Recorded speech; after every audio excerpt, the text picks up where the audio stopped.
Hello.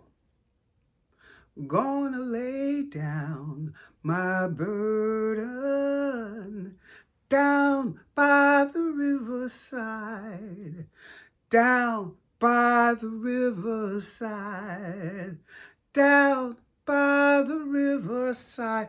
Gonna lay down my burden down by the riverside. Study war no more. As I said earlier, I was supposed to be telling stories by the river, but everything changes. So this year, we're celebrating Earth Day, and I'm telling stories right here in my home. Welcome. Now, as I said earlier, stories are told for three reasons. One, to entertain, one, to teach a lesson, or to record a historical event. This story that I'm going to tell you is for entertainment. It is called The Earth on Turtle's Back. You see, there was a time when there was nothing but water. As far as the eye could see was water. And all the animals and all the fishes all lived and swam in the water. Now, high above the water was a place called Skyland.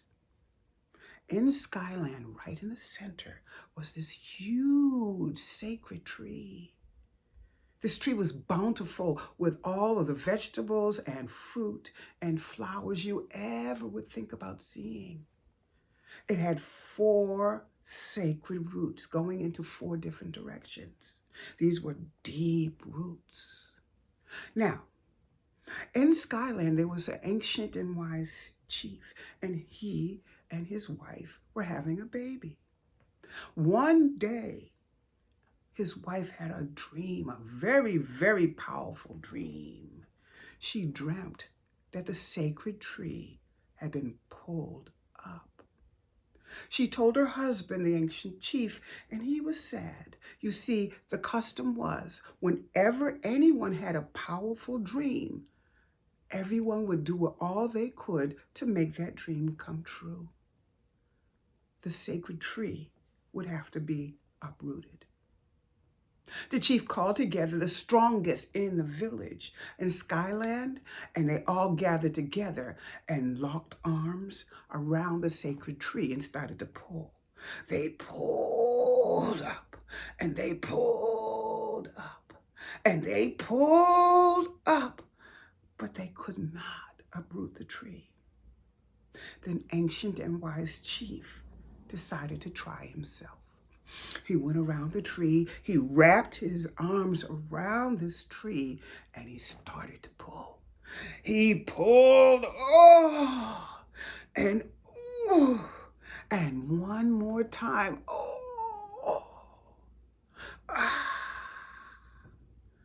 and up came the tree. He laid it on the edge and walked back. His wife went over to the tree and looked because there was a huge hole where the tree had stood. She bent down and looked into the hole. She couldn't believe what she saw. She bent down even more and held on to one of the sacred roots and looked down into the tree hole. She looked so far down, she slipped.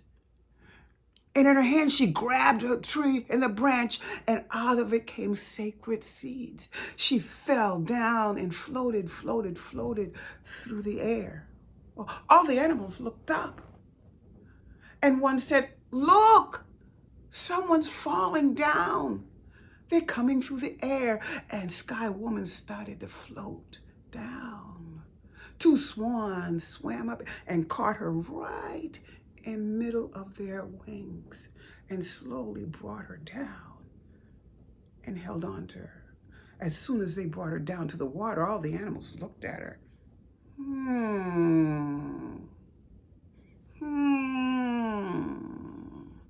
Duck said, "I don't know who she is, but I don't think she can live here. She doesn't have webbed feet. You need webbed feet to live here." And all the animals agreed. She did not have webbed feet, and you did need webbed feet. Ah, said an old, old wise bear.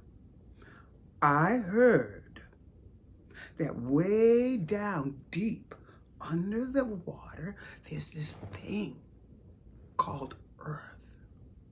All the animals looked. Ooh, that sounds interesting.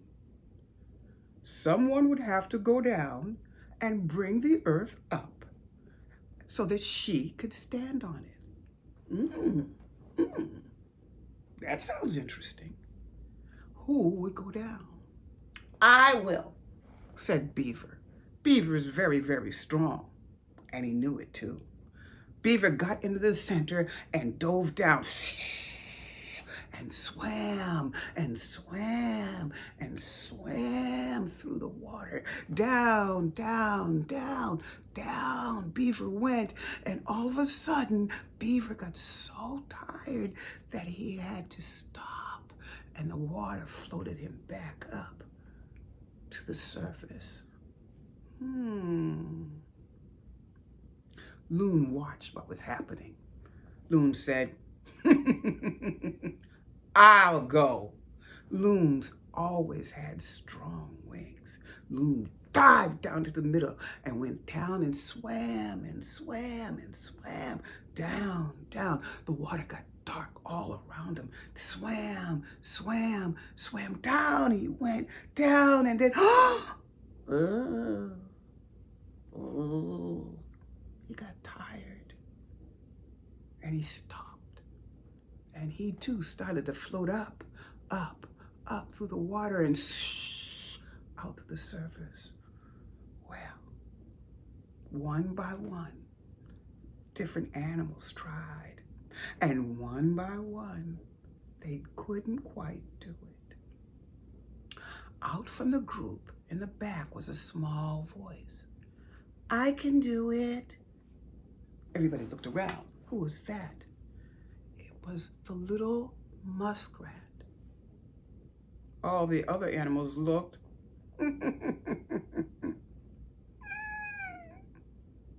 Muskrat didn't care.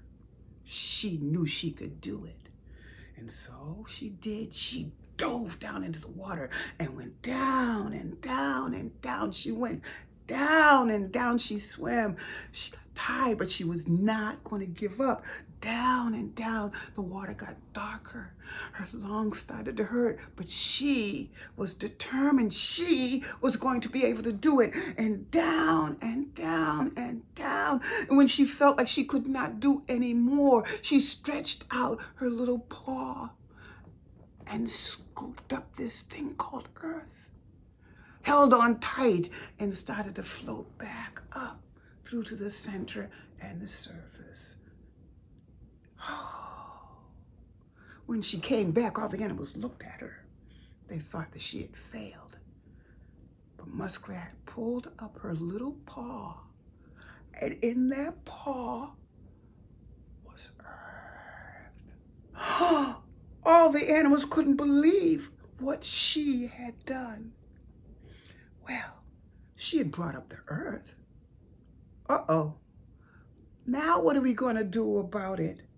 Where are we going to put it? All the animals thought. Way from the back came a deep, deep voice. Put it on my back. It was the great turtle. Great turtle swam out to the center. Muskrat took the little bit of earth that she had brought up and sprinkled it on Turtle's back. As soon as it hit Turtle's back, it grew larger and larger. This was magic. It grew larger and spread out wide. Oh, the swans brought Sky Woman over to this new Earth, and she walked on it. In her hand were seeds from the sacred tree in Skyland. She took those seeds and she spread them out along this new Earth. As soon as they touched that Earth, they started to sprout. And there vegetables and fruits and flowers grew.